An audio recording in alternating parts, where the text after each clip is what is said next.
Welcome to the Creepin' It Real Show, your one-stop shop for weird news, spooky, and otherworldly and paranormal shenanigans. We'll take a dive into what's going on in creepy pop culture. You can follow Creepin' It Real Show on Twitter at creepin_it. You can email us at creepinitrealshow@gmail.com. You can also go to our website, creepinitrealshow.com. Without further ado, welcome to this week's episode.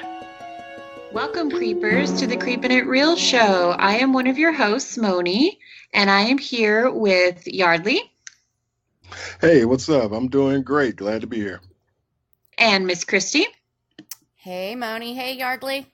I'm very happy to be here as well. What's everybody up to this week? You know what? Nothing much. Pretty much just trying to relax. You know, everybody has a lot of things going on. We're getting close to the holiday season, so people's attitudes are definitely changing. But it's something that I'm sure that we'll push through. For sure. What did you end up doing for Halloween, Yardley? I know that was something you hadn't decided on when we last spoke.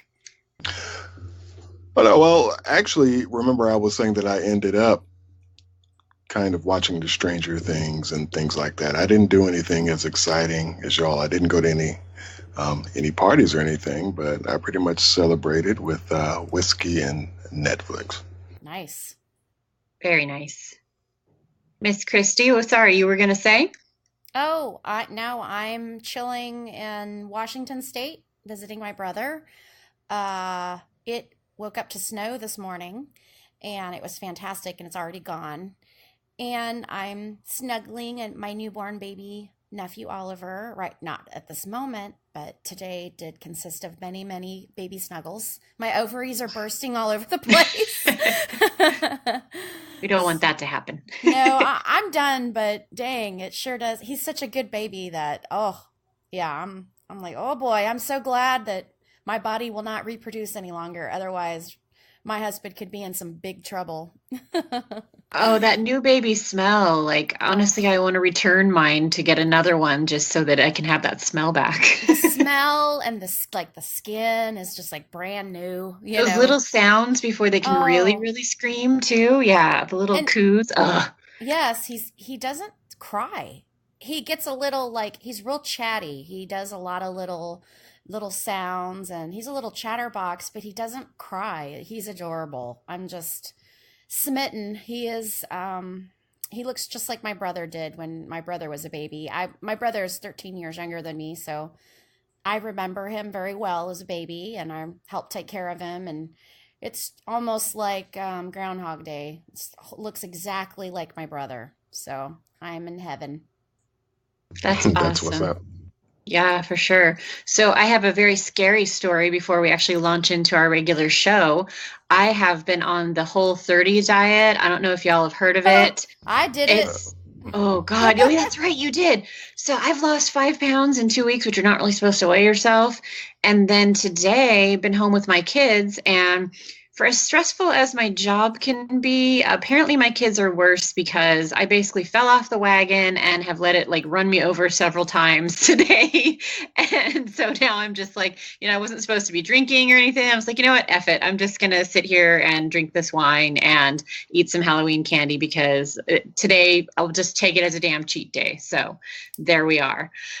We're going to need to do one together. It is the crazy, your body goes through such extreme detox on that diet. I did it right before spring break, which was kind of dumb because we went to Hilton Head with some friends of ours right after I finished my Whole30, and it was, I had like a glass of wine, and if you know me, you know that I can drink a bottle, no issue. And I had a glass, and I was like, my head was spinning because I hadn't had any wine for 30 days. Yep. And you can't have any sugar, you can't have any dairy, so you're eating just vegetables and cardboard and seeds. Yeah. And so my body was like, what? It was completely in shock once I went on spring break and started eating crap again and drinking, and but I lost 8 pounds the month that I did that. And I'm Nice. old, so my body, you would lose even more because you're younger and your body loses more weight. But I commend you that you lasted as long as you did. It's difficult. Hey, you know Wow. what? Mentioning that holiday, the Halloween candy that you were eating, you were talking about how a bag costs you close to $15 last week. Yep. Isn't it refreshing for like the day after Halloween? All of that stuff is on clearance.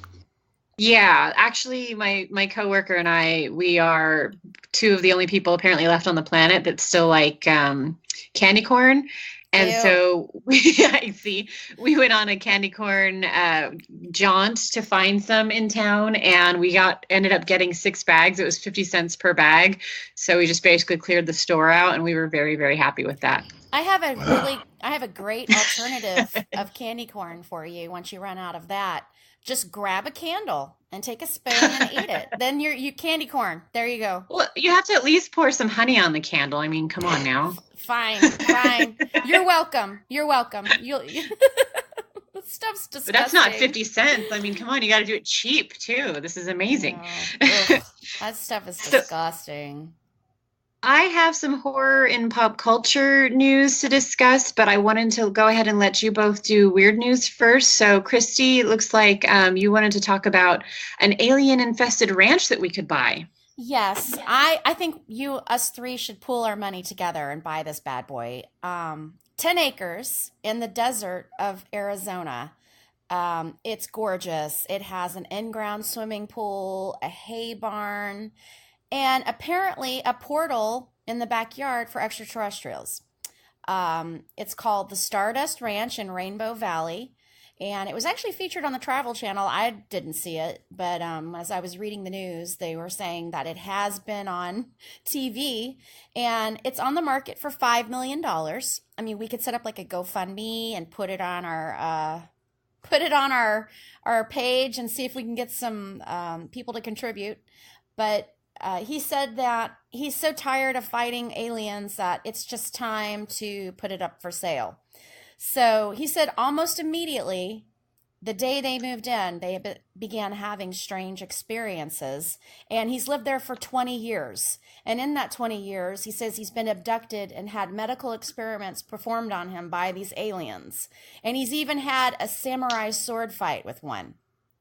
Of Um, course, like one does. Yes. He said that the aliens have harmed him, his wife, and even the animals on the property. And he said that he has saved since the time he was 8 years old to buy a horse ranch. And when I buy a horse ranch, I buy an alien hellhole. It's not like you can say I screwed up. I'll just dump it and go get another one. So I would be interested to see if and who buys this thing and what their experiences are. Well, I'm trying to figure out if this is going to up the value of the property, if people are going to be like, yeah, like I'm all Exactly. about this. I want to fight aliens every night. Or if it's going to be like, stay the hell away. They're either at best a crazy person lived here for the last 20 years, or Yeah. at worst, there's an actual alien portal in the backyard. What do y'all think? I mean, I mean, it's crazy. I was thinking the exact same thing. I'm like, after you tell that story, the price just went down a shitload, buddy. So Yeah. you pretty much messed up. So yeah, that's I don't know. That's a little bit too extra, but I don't think that you can maintain that price point after trying to sell that. He says every 72 days this portal opens, and then there's massive sightings. And he also said that at one of the times, aliens actually levitated his wife out of her bed and carried her into the parking lot and tried to draw her into the spaceship. So I'm pretty interested in this. Let's see. I feel like nobody else has corroborated these claims, and I feel like even if we got people to fund us for that much to put in an offer, that we need to go on that 72nd day and make Yeah, sure that we're getting what we're paying for, exactly, If I don't exactly. levitate, then I'm not putting in an offer on this place. It's That's all there is to it. That's called a contingent real estate loan, but what a contingency. Instead of contingent on your house selling, it's contingent that I actually get abducted by aliens. I will buy this ranch. Yes, for those who want to be probed. Exactly. I paid good money for that anal probe. Anyways, $5 million. I feel like you could get it for cheaper, but I wouldn't know. So Oh my gosh. that being said, Yardley, did you have any news for us today? Yeah, I've got a little bit of weird news. Now, leave it to the KFC in Japan to give us awesomeness on two ends of the spectrum. They launched a bath bomb campaign, and essentially it's one of those bath bombs, but it smells like KFC fried chicken. Ew. So this is something that's going on. I actually went and I looked at the Twitter page that they're advertising on, and it was fun. I actually retweeted it, but the rules to get this fried chicken bath bomb from the KFC in Japan is that you should be based in Japan. That's part of the rules. They're only making 100, and all you have to do is pretty much retweet the promotion. So here's a little. This is what was on the ad. So running from the 1st of November to the 15th of November, aside from winning the chance to revel in explosion of 11 secret herbs and spices, the lucky recipients will also be given a red and white KFC branded box and a coupon for a secret combination pack of chicken. And, it's all legit. And I just really need to know, because I've seen videos of people dropping bath bombs in and they're all cool and all these cool colors. Are those things something that either of you have used? Are they any good? Like, what's the point? Yeah, I mean, I've used a bath bomb, and the thing is what cracks me up about this is when I'm thinking of a bath bomb that smells like KFC, I'm picturing myself laying in a tub and dropping this bath bomb, and when they drop in the tub, they bubble. It makes me think of deep frying chicken. So you're basically reenacting yourself. Sounds amazing. As a That's chicken. amazing. Because the bath bomb is shaped like a drumstick. Oh I mean, I think God. that's the point. I love you know it. what I mean? So that's kind of. So I don't know about the crazy. 11 herbs and spices. You down with that, Monty? Ew. Yes. Okay. First of all, fuck a bunch of bath bombs because I've only tried one and it was like 2 months ago. Okay. And I have a migraine brain. So scents, like really strong perfumes, bother me a lot. And so I picked one with the thought that like sometimes citrus doesn't bother me. So I was like, I will pick this one. It'll be the best. And I threw it in and it was awful. Like my kids came from a different room to be like, what is that? Did a flower like take a shit? Well, okay, my kids didn't say did a flower take a shit, but still it smelled like, I don't know, a potpourri factory had exploded in my house. That being said, if I smelled like a bunch of chicken, I'm just saying maybe my man would have been like cozying up to that. Like you smell like dinner, like that's kind of awesome actually. Exactly. I hear, and this is something, a couple of articles I've actually read about this. And Yardley, let me ask you if you agree that the best scents for women that men like are food scents. Is that true? No. You don't want your women smelling like KFC? I mean, that is just crazy. Like, who told you this? Oh my gosh. This read. was like a study or something? Yes, they say By like that. Cosmo, like you have to smell like barbecue to get a man to like you. They're more What- talking about like vanilla and like, vanilla and cookies and, Okay. stuff like that. But hey, who knows? Chicken might turn a dude on. Vanilla or I don't know. I could see cinnamon doing something, but I don't know about, pizza or KFC bath bombs. I don't know if I'm really with that. I don't know how I would feel like that. It would just be kind of weird, but I definitely like the promotion. And just as you mentioned, it's shaped like a drumstick. You drop it in, it looks like it's frying in your bathtub. I would have to try that, honestly. Like maybe throw in a little bit more garlic and just kind of dinner's served. Can we drop it into a tub of gravy? That would be fantastic. I would sit in that. Doesn't it seem like they're wasting opportunity to make a lot of money though off of this? You're just making 100. I mean, they would totally sell out of however many they were to make. I mean, it seems like they should cash in on that. I mean, just the novelty of it is cool. That's what I agree with you. Yes. Yeah. So verdict, we have to at least try it. We will refrain from making any harsh judgments until one of us has tried this thing. And they actually, when I went to their Facebook page, I retweeted it, and they actually had responded back to my retweet. So that was kind of funny. But I have to go back and hit translation on Twitter to see what they said, but they responded back, but I never got around to seeing what they said. So tune in. Oh, I can't wait. To be continued. I love it. Okay, so the horror in pop culture news for the week. Have y'all seen the trailer for the Winchester Mystery House movie that's coming out? Yes. Have you guys had a chance to watch it? Yeah. What do you think of it? Does it look amazing? I don't know. I mean, Helen Mirren, are you kidding? She's freaking fantastic. So when I saw she was in it, that was impressed me because she's a goddess. But I don't know. I feel like that legitimizes. I saw something about it on Facebook and I was like, oh, they're going to do a dumb horror movie about the Winchester house. And then like you said, Helen Mirren, when I saw that she was in it, I was like, that kind of legitimizes the whole thing. Like, yeah, I don't know. I've always been kind of fascinated by it and I've always wanted to go see it because it's located by the grad school that I technically got my degree from, even though I never physically stepped foot on the campus. So I thought I could go visit San Jose State at the same time as I go see the Winchester House someday. Mm-hmm. And I may just have to make this the year that I actually do that because I've heard really cool things about, I want to go get lost in that house and see if I feel anything as far as ghostliness and ever what else. And Yardley, what do you think? Are you interested in seeing a movie about the house or do you think it's going to be a boring concept? Well, it's definitely, I would think that I don't know if I want to say that it's bold, but I would definitely would like to check that out. I mean, it's definitely interesting for me, it's just more interesting thinking about how it's supposed to be haunted by the ghosts of people that was killed with Winchester. So that's probably a lot of ghosts.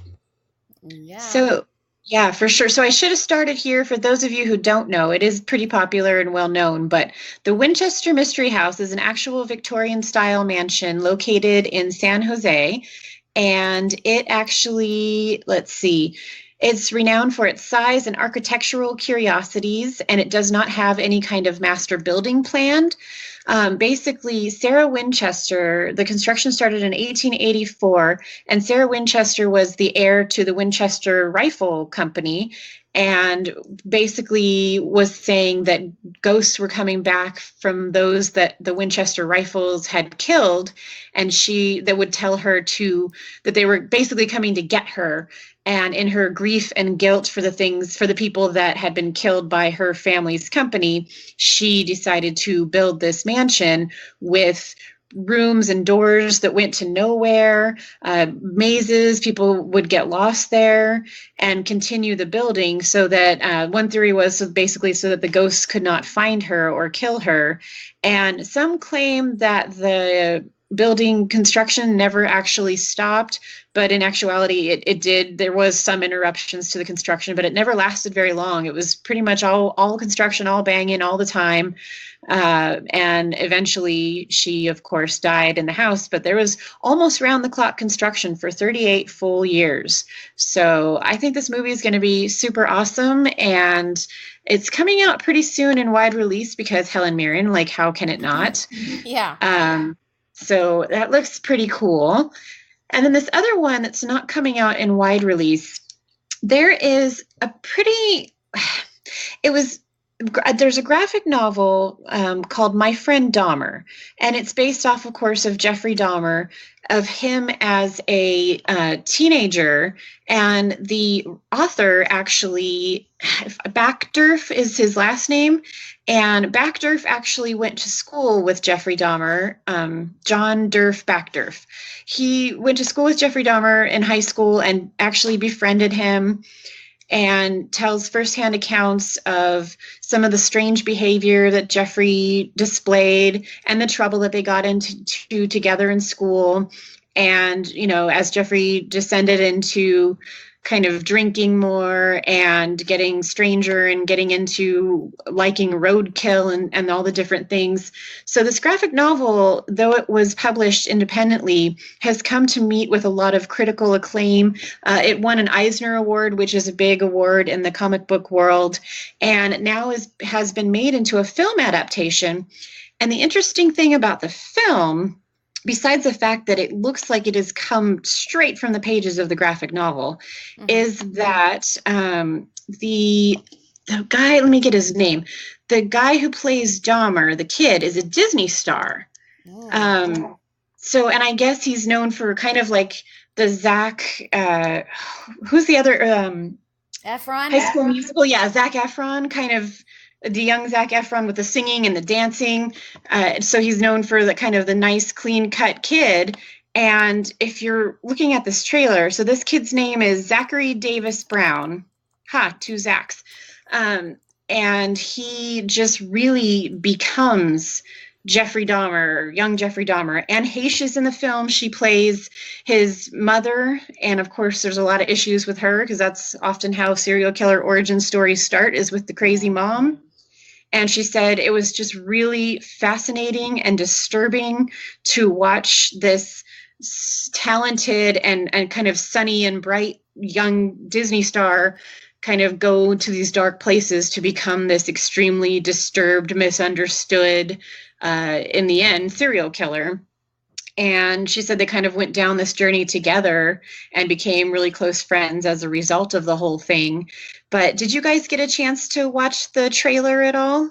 Yes. The trailer really drew me in on a lot of levels.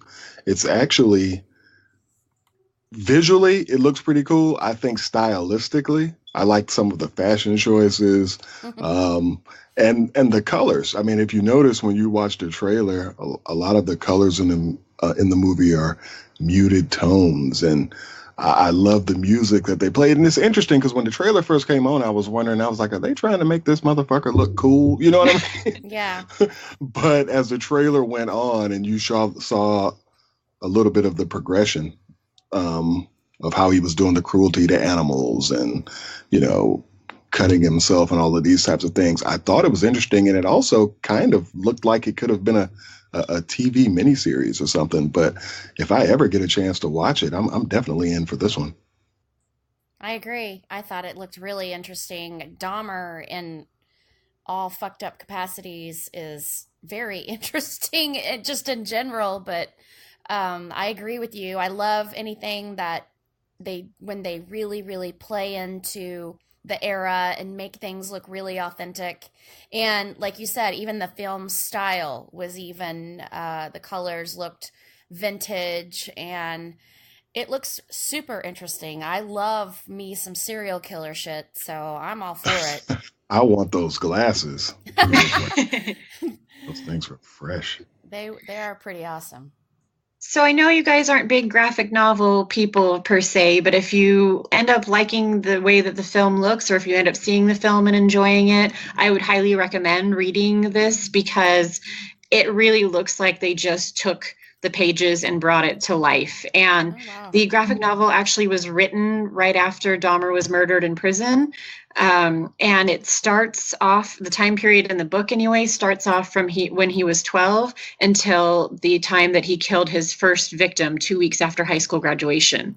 So it's really an interesting, and it doesn't try to make him cool. It just tries to kind of paint a more whole picture of the human being that was behind the terrible things that he ended up doing. Now, are they basing the story off just fiction, off of what they foresee the way he was, or no Durf went to school with him. The author of the graphic novel that the movie is based off of went to school with him and was friends with him. So when you see the trailer of the film, the kid who is saying I introduced Jeffrey to you, that's Durf.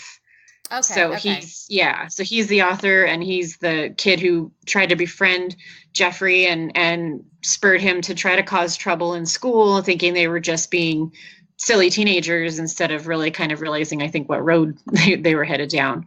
Ooh, that dude thinks he dodged a bullet. Wow. Yeah. So pretty interesting stuff for sure. And wasn't Dahmer, if my memory serves me correctly, he was the one who they had the body parts in the refrigerator, and wasn't he killed in prison? Yes. He was killed in prison. And I think I didn't reread up on him again this time, but I think he was one that they almost caught a couple of times, and literally his victims were running away Yes. and like found the police, and he was like, "Oh, my lover's running away. Can you just send him back?" And they were like, "Oh, yeah, sir. Go on about your day." Like, I just Yep. can't. They found this kid. He was a kid. I mean, he was, yes. I don't even know if, was he even 20? Running down the street naked with handcuffs, Mhm. screaming Mhm. and begging for help. And here Mhm. comes, I mean, the balls on Dahmer, comes and grabs him and goes, "Oh, we're just having a lover's quarrel." And back then they didn't want to deal with that. That was Yeah, uncomfortable. the And they're homophobia, they like, were just like, "Oh, "Yeah, whatever, you weirdos are gonna do what you're gonna do, so just go back yeah. to What doing it in private." what are the Well, I odds? What are the odds? He's either got a lover's quarrel or he's gonna fry him up and put his head in the freezer and kill him. oh my Now, gosh. I don't think the cops were quite prepared for that. So That's yeah. true, Well, I and I mean, don't feel like you're screaming for help with handcuffs on. Even if it Yeah. is a lover's quarrel, maybe you like separate them for the rest of the night. I don't know. Like, yeah, exactly. I mean, I would have just spit in the cop's face, like, you got to take me to jail. You know what I mean? Like yes, something. that's when you But slap a cop and you're like, "Please." yeah, exactly. Headbutt or something. Anything is better Yes. than being in that situation. But that's kind of, man, that's almost unreal that could happen where they don't get involved. But it Yeah. is what it is, I And then suppose. That's why they say the truth is stranger than fiction. So true. No doubt. He took that kid back to his house and killed him. So what? It's so fucked up. I can't even imagine. Right? Am I right or wrong? I don't know. You're right. I mean, It's been a while since I've watched, the Dahmer stuff, but it's so disturbing. You just Well, can't.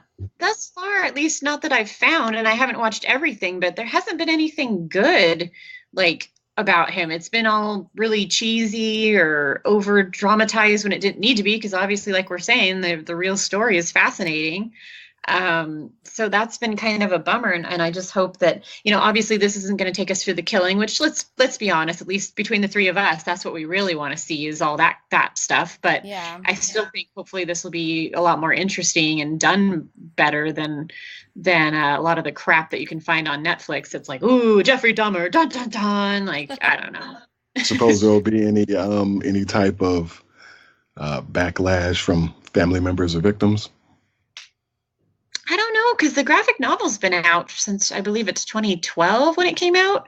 So I feel like if they're just using the same material, I mean, this gets a little more attention, but it's also kind of an indie film. It's not in wide release. I would hope that it doesn't, make any of the victims any more upset than already, or the families any more upset than already that they were. Hopefully, maybe some of the money will go to them. I don't know.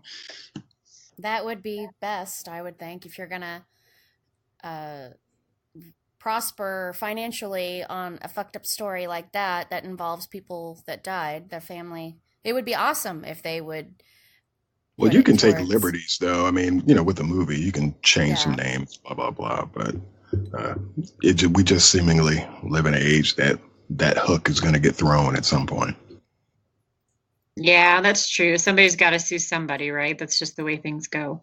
Well, it kind of shocks me that there aren't more movies based on. I mean, you got the is it BTK killer? Yeah. Movie. Find, torture, kill. Yeah, Yeah. and you've got the Zodiac movie. I'm kind of shocked that Hollywood hasn't gone there and taken advantage of more of these serial killer. I mean, you have Jason and all that, but those are just ridiculous. So to actually base a movie like this, I mean, this goes before he starts killing, but it kind of surprises me that we haven't seen more movies based on real life, because like you said, it can be more fucked up than fiction. So It's because you're not going to get a sequel out of the Dahmer story. He doesn't, get stabbed in True. the face and then come back again. yeah, that's true. But he could actually, maybe he's in outer space with Jason. Hey, you just don't know. And the leprechaun. He quote unquote was killed in prison, but maybe he was put in a rocket and shot into outer space. Now, come on. That could happen. Cryogenically frozen and comes back from outer space and starts all over again. Exactly. Can you imagine his culture shock at like gay culture now that he like his jeez. lover's running down the street? Now everybody's like, yeah, get away from him, you bitch. Like, that would be hilarious. Yeah. I'd love to have seen Dahmer in modern day, of course, he's completely fucked up and a serial killer, but also gay.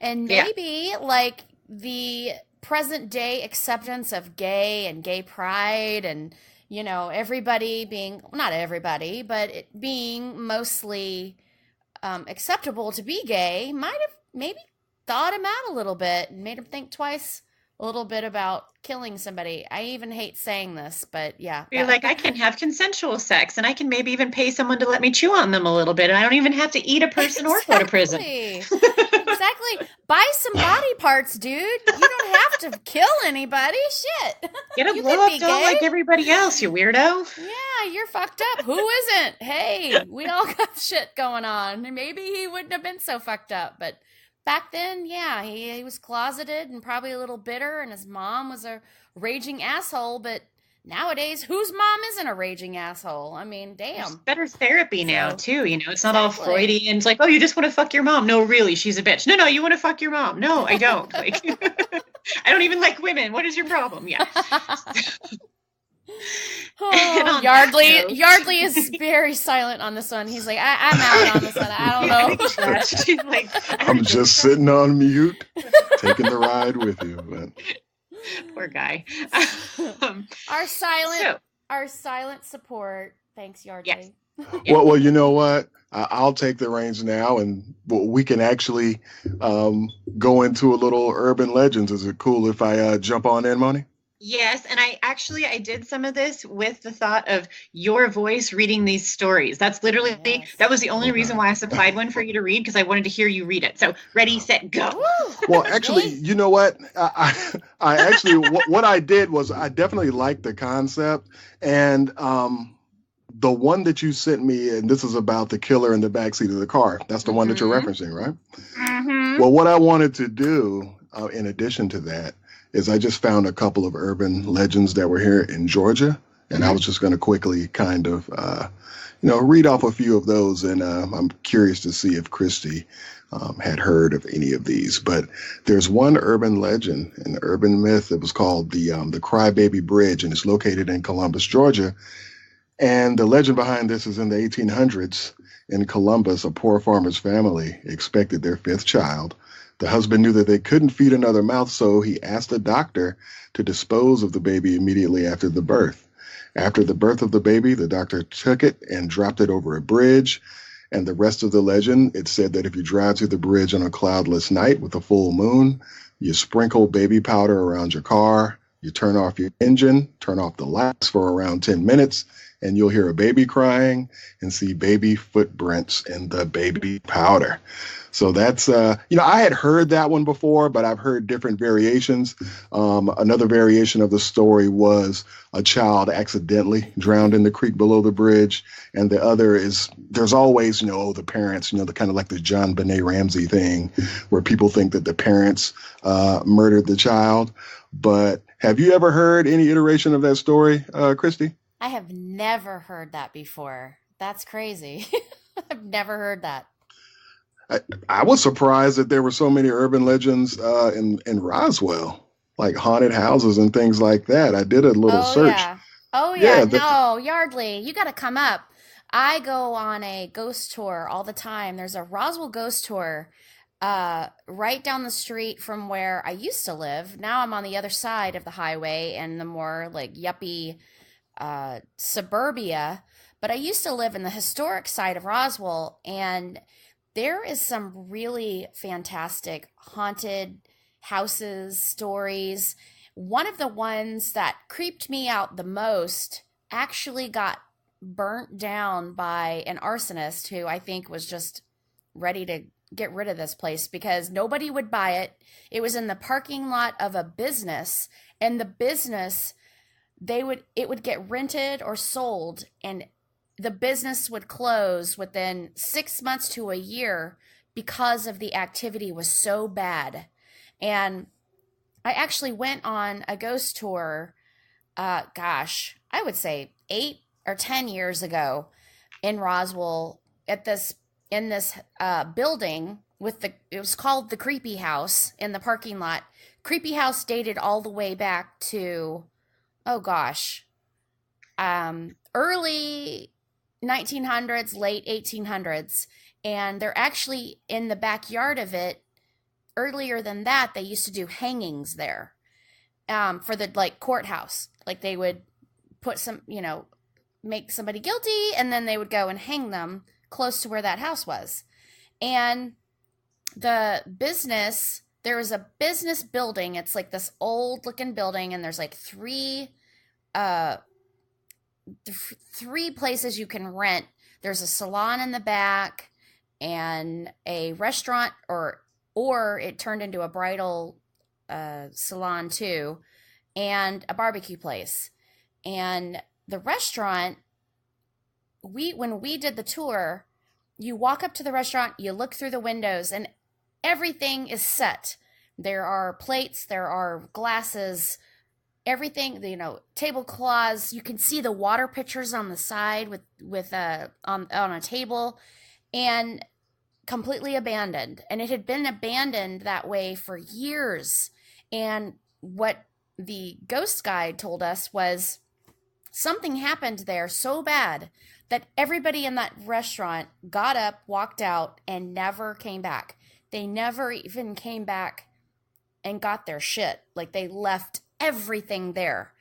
And it got so bad with, people going and experiencing bad things that they wouldn't even allow the ghost tour to continue, because they're trying to sell the property and couldn't, because of all the strange and crazy shit that was going on there. So, I can't wait to take you there. And there was that creepy house in the parking lot, and somebody burned it down.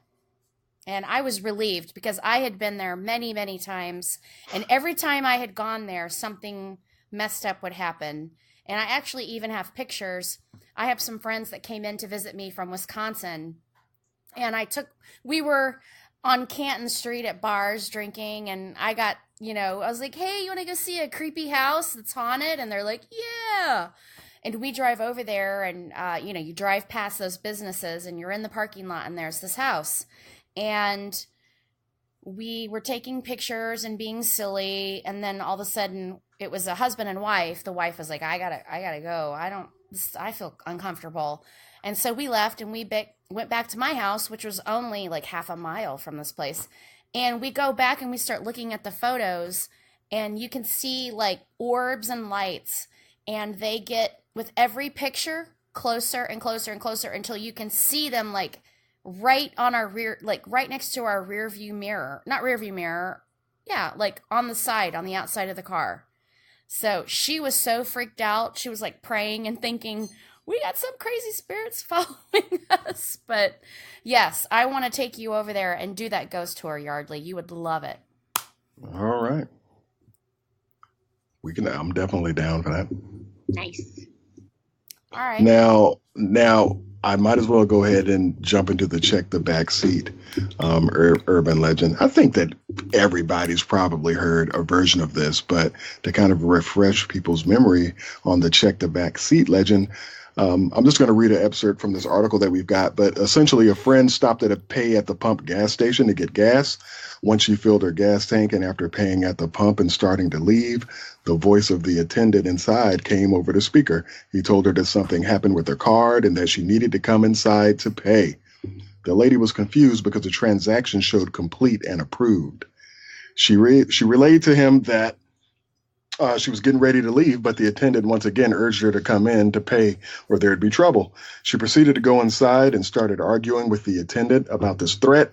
He told her to calm down and listen carefully. He said that while she was pumping gas, a guy slipped into the backseat of her car on the other side, and the attendant had already called the police.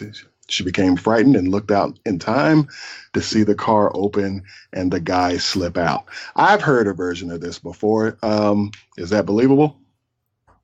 Yeah, I've heard a version of it before too that was even, well, if it's possible, even spookier, because it was like a guy comes up to the woman, and I don't know if she's like stopped on the side of the road, I think, and she's like waiting for help or something like that, and he keeps telling her like to get out of the car and trying to get her out of the car, and she's scared of him, but in reality there's someone in the back seat of the car that he can see and she can't. So that was like a whole terrifying story too, because of course you don't want to get out of the car for a strange man, not knowing though that there's a strange man already in your car. Ooh, I've heard that too. Yes.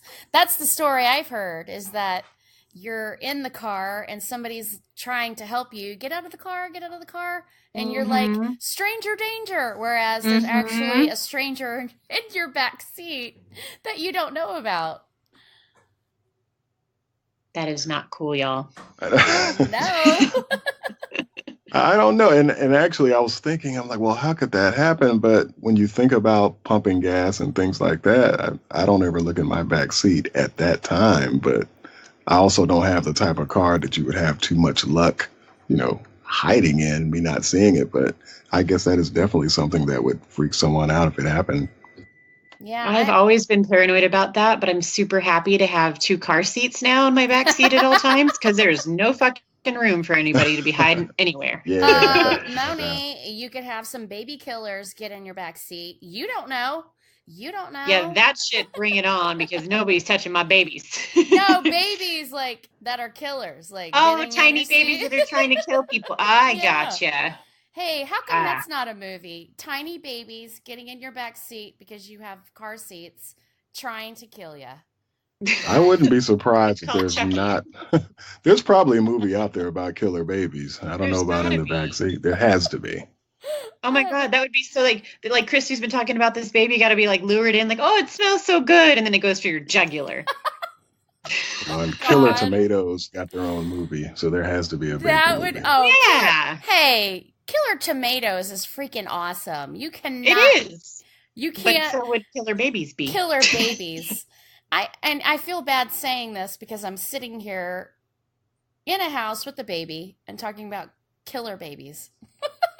Like I don't feel babies bad. that My kill. baby tried to pull my eyeball out today, so she would kill me if she had a chance. Gosh. all those babies that are laying there like, they have zero reflexes and did you know they could kill you? Oh no, I did not. Oh geez. Yep. Be afraid. Be very afraid. I think we found our next hit, guys. Okay, so Killer patent babies. pending. We better make sure nobody steals Patent this pending, idea. patent pending. I want to tell a scary urban legend, you guys. This is one of my favorite ones. Okay, do it. So this urban legend was one that my mom told me when I was a kid because great. this is what you tell kids about. Yeah. And, it was one of those things, too, where she was like, I knew a girl who knew a girl that it happened to, which is just not true. But a married couple were going out for the evening and called in a teenage babysitter to take care of their 3 children. When she arrived, they told her they probably wouldn't be back until late and that the kids were already asleep, so she needn't disturb them. The babysitter starts doing her homework like a good little girl because teenagers who have sex get killed. We all know this. After a while, the phone rings and she answers it, but hears no one on the other end and just breathing, and then they hang up. But after a few more minutes, it rings again. And when she answers, a man comes onto the line and says, "Have you checked the children?" Click. At first, she thinks it might be the father calling to check up on the kids, but somehow got interrupted. But then it calls back again. "Have you checked the children?" But the caller hangs up again. She decides to phone the restaurant, but finds out that the husband and wife have already left. And so she decides to call the police. And the police dispatcher says, "Have they threatened you?" And she says, "No." And they say, "Well, there's nothing that we can really do about it." So she goes back to her homework and gets another call without fucking checking the children. This is not the babysitter you want. "Have you checked the children?" And the voice, of course, is more persistent at this point. And she says, "Who is this?" But they hang up again. So she calls 911 and says, "I'm scared. I know he's out there and that he's watching me." And the dispatcher says, "Well, have you seen him?" And she's like, no. "Well, there isn't much we can do about it." So the babysitter goes into panic mode and pleads, "Please, please, please help me." Now, it'll be okay, dumb teenager. Give me your phone number and the street address, and we'll keep the guy on the phone for at least a minute and try and trace the call." Like, they have the resources for that in this day and age. So this teenager gets the next call traced, but she asks the guy, what do you want? I'm scared. Are you happy? Is that what you wanted? And he says, no. And then she says, "Then what do you want?" And he pauses and says, "Your blood all over me." And so even though she's supposed to keep him on the phone, she slams it down because she's terrified. And it starts to ring again, and she picks it up and screams, "Leave me alone!" But the dispatcher is on the phone, and he says, "You have to get out of the house. It's coming from inside the house." And as she goes to run out the front door, she sees light coming from upstairs, and a man's shadow comes stomping down the stairs. And she makes it outside into the arms of the police officers with their drawn guns, who bring out the killer because, yes, he is a killer now. He's covered in blood, and all 3 children are dead. The end. Oh, that sucks. Oh, I'm So sorry. analysis of this urban legend is that it's based on nothing. Nothing like this has ever happened, but it is something that teenagers, especially new to the babysitting scene, all tell each other this in order to scare the living shit out of one another. Because when you're a new babysitter, this is what you really need when you're already nervous about watching someone else's Yeah. kids. Yeah, Is to as a believe that there's someone in the house trying to kill you.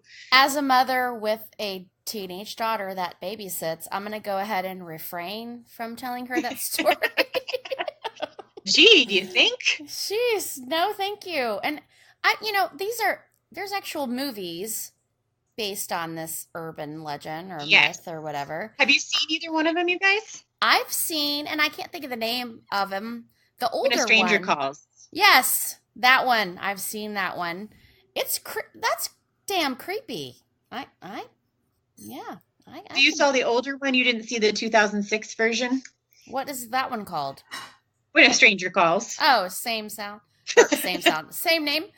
Yes. I don't know. I don't remember. I mean, for me, that's like the beginning of Scream too. It's like all that, like you're on the phone and he's there. And Yeah. So, But yeah. Scream really worked for me. Like, it's still, the concept scares the shit out of me. Yeah. So Yeah. the When a Stranger Calls movie, actually, well, I saw the 1979 and it was okay. But the 2006 version, and the dicks over at IMDb, of course, give it like 5 stars or some shit. But I thought that the 2006 version was pretty interesting. They use this really cool house that has like really interesting architecture. And so it makes this game of cat and mouse between the babysitter once she realizes that the guy's in the house and the kids and the teenage girl. It makes it like more interesting. There's like a bird aviary that somehow the guy like sneaks up on her through. And I don't know, they just did a really cool job. There's a lot of silent portions of the film where you're wondering what the hell's going to jump out next. Like, I just thought they did a pretty good job with it for, just kind of a run-of-the-mill horror movie starring teenagers. I'll have to check it out. I don't think I've seen it. I recommend. It's Sam. And the chick is hot. So, there's that, if that's, what you want to watch anyway. So, either way. Moni. Now, here's the deal. So, I know you're married, and I know you have 2 kids. But you seem to focus a lot on hot chicks. So, is there anything... Should I tell you what I'm doing this evening as soon as we're done recording? What? I'm probably not supposed to share this, but my girlfriend is moving in the next 2 weeks, like away. So we are having a one last night, like girls' night out, girls' night in, and we are going to have a panty party, and it's legit. Yeah. So that's just... I'm not going to respond. What's a panty party? We're literally in our underwear, drinking and hanging out. Nice. Probably going to end up in the pool if it's warm, if it's heated, and all that kind of stuff. So yeah, I'm not going to directly respond to your comment about hot chicks, Right but then. I'm going to go hang out with hot chicks in their underwear. Is all I'm saying. Hey, I respect that and honor it. I think it's fantastic. You do you, girl. Sorry, Yardley, but chicks are hotter than dudes overall. Just, less hairy, less sweaty, that kind of stuff. So I'm staying the hell on mute. Mute button.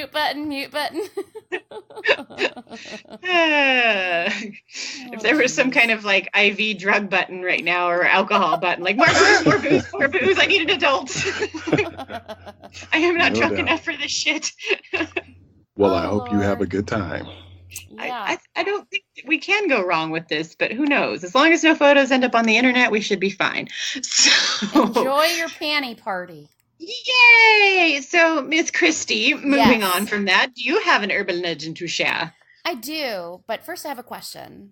When I was a kid, did anybody, when they rode the school bus home, when the school bus crossed over the train tracks, was it shouted at you that you must put your finger on a screw and lift up your feet and close your eyes when you cross over the train tracks? Did anybody else experience that when you were either in a car or in a school bus? Absolutely not. Nobody. Nope.com. Yeah. So ingrained in my head when I was a child was when you cross over train tracks, you find a screw in the car or the school bus, lift up your feet and close your eyes. And if you didn't do this, you would die young. And so when you came to me, Moni, with the whole urban legend thing, I kind of scrolled through urban legends and I found something, and it caught my attention because of this, because I remember doing this like the whole bus. And even when you're in a car with your friends or with adults or with siblings or whatever, doing this and nobody really understanding why. But with this urban legend conversation and story, it makes me wonder if that maybe has a small part of why we now today, or not today, but back then when I was a kid, do this. So, um, the urban legend that I would like to talk about is the school bus railroad tracks. So the school bus paused on the tracks. I will now read what the story is. It's kind of long, so I apologize. One day on their regular route home from school, a school bus full of children was crossing over the railroad tracks on their way to the on the way to the next stop when something went wrong and the bus stalled straddling the tracks. As the driver struggled to restart the bus, the train alarm signals started to sound, and the children saw a speeding locomotive coming quickly towards them. By the time the driver opened its doors to evacuate the children, the train had arrived, and the children's screams were drowned out by the screaming whistle and brakes of the deadly train. The deadly train. None of the children on the school bus survived that horrible accident.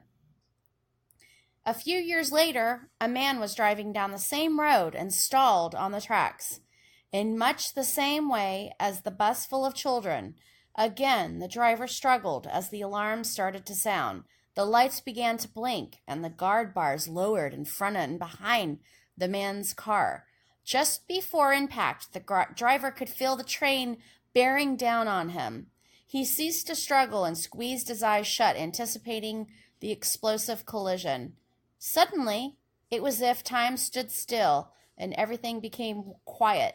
He felt his car somehow move, and it was as if he was being pushed to safety, guided off the tracks by an unknown force.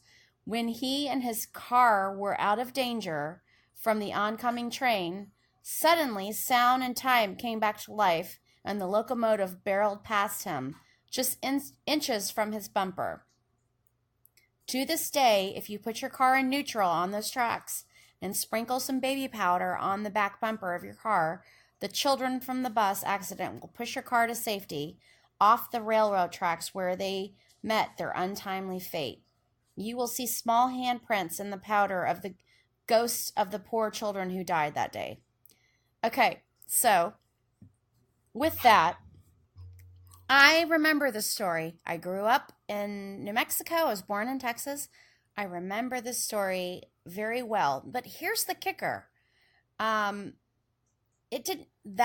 didn't happen in Texas, even though they claim it did. Even though there's actual movies, not movies, but TV shows based about in San Antonio, Texas, with train tracks, saying that if you put your car in neutral on these tracks, little hands will push. Yeah, you put the baby powder on, little hands will push you across.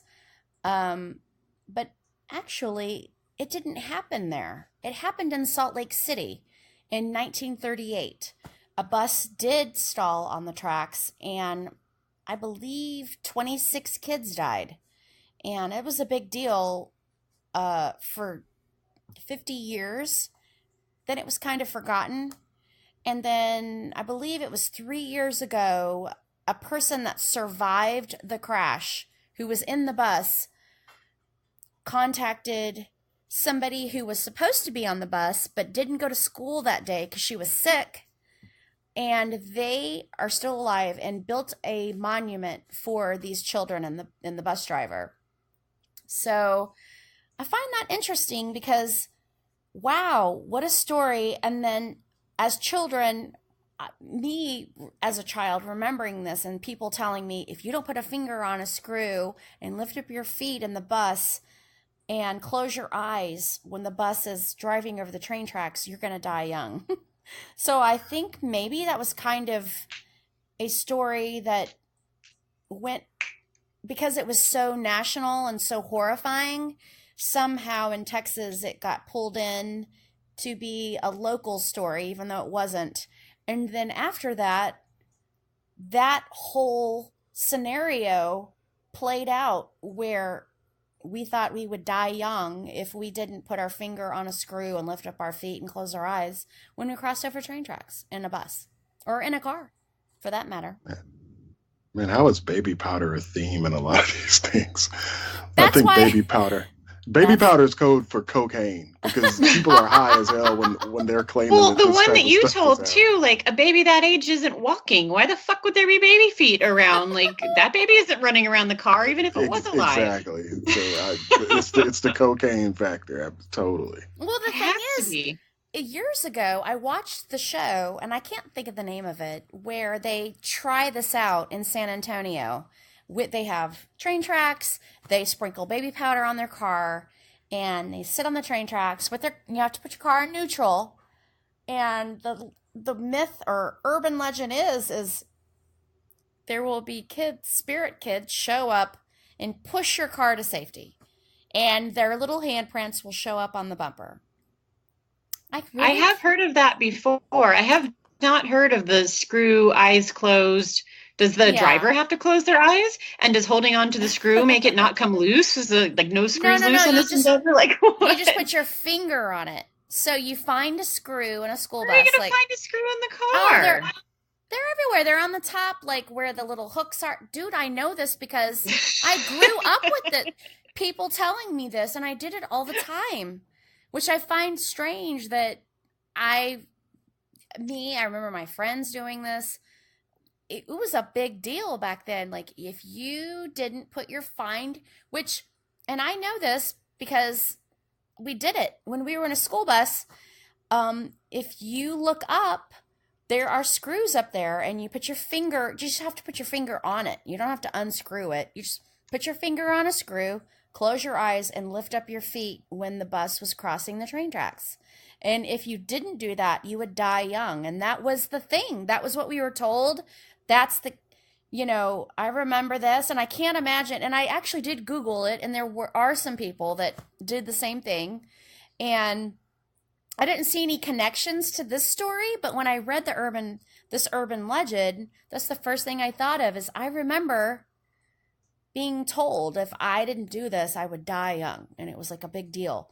And I think maybe it was kind of tied into the story, even though the story really didn't happen in San Antonio, Texas. They claim that it did, even though there's really no history of that. And they feel like it's a story that played over from Salt Lake City that actually did happen in 1938. And I wonder if somehow, because Texans figured out that this happened and they saw it on the news so much back then that it almost became like it happened there. And then the urban legend happened with those train tracks in San Antonio, so much that they actually had people come investigate it and put it on a TV show.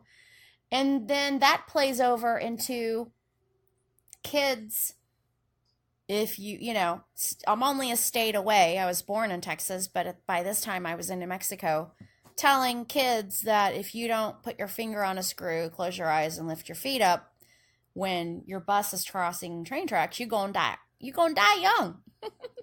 Isn't that crazy? I think that's absolutely crazy. So much that if you go on the Google Maps on this space, it says haunted train tracks.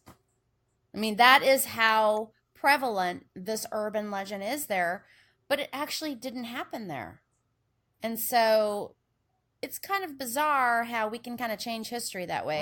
Well, that was one of the reasons I like talking about urban legends. It's kind of like what I said about my mom claiming to know a girl who knew the girl who had the killer in the house while she was babysitting. It's just those stories originate who knows where, but everyone knows someone or knows of the train tracks that it actually happened when there's no actual record of it. I mean, that's always going around, and that's why they're urban legends, and that's kind of what makes them so interesting. And when they're customized to different areas like that, it's just really funny. It's like a game of telephone to see how things, ended up getting to that area and progressing, and how the story takes a different shape. And I don't know, I just kind of find that stuff fascinating for sure. I do too. I've never actually put together 2 and 2 on something like this. So when I was researching urban legends, for some reason I fixated on that one. And then when I remembered my own thing that happened as a child, that kind of piqued my curiosity. Is that why we were always told that? Like, you're going to die young if you don't do these things.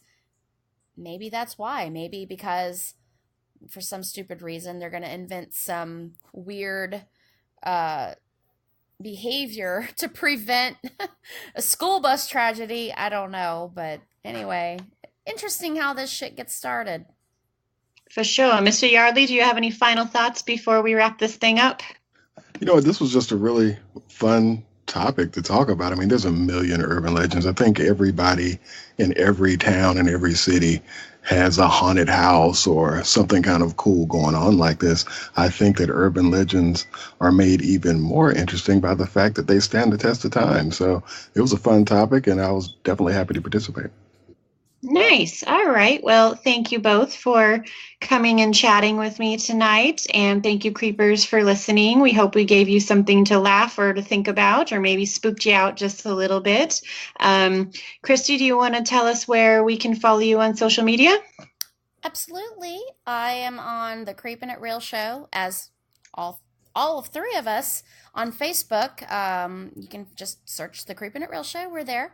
And I am on Instagram as the Creepin' It Real show, and also Creepin' Christy. And on Twitter, I am at Creepin_it, or the Creepin' It Real show. You can also search that way. Nice. And Mr. Yardley? And for myself, you can follow me on Twitter at militant_marker. All right. And for me, it is Instagram at MoniBear, MoniBarre, or Twitter at Rebel Moni. And with that, we bid you all a wonderful week, and we can't wait to bring you some new interesting stuff to talk about next week. That sounds great. Thanks, Moni. This was a great topic. All right. Later, Creepers. Adios. The art of storytelling, telling story through art. And every story that I tell be the truth and from the heart. I was never very good at what the phrase implies, cause I never saw the point at all for telling lies. Guess it's how my father raised his only son, passing on stories of days when he was young, like his father to him and his father before. I've heard stories of the good times, stories of war. I've heard